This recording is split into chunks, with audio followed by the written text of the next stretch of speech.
Paano maiwasang magyelo ang air conditioner? Ang DIY na ito ay hatid sa inyo ng ADESA. Kung napansin mong nagyelo ang inyong aircon, hindi ibig sabihin nito ay mas malamig ang ibinubuga nitong hangin. Kadalasan nito ay dahil sa baradong components o dahil sa maling setting.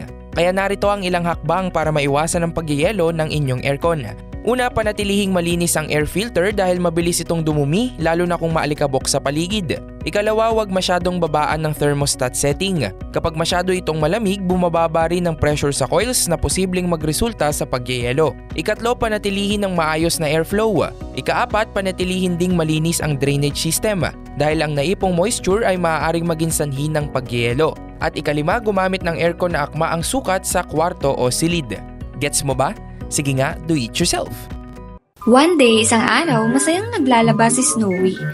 Ilang kusot lang, pagod na at luging-lugi. Samantala, si Witch Morgana, parang may hidden agenda. Si Witch Morgana, here to save the day pala. Just a quick tap on her phone, so fast! Washing machine ni Snowy is here at last.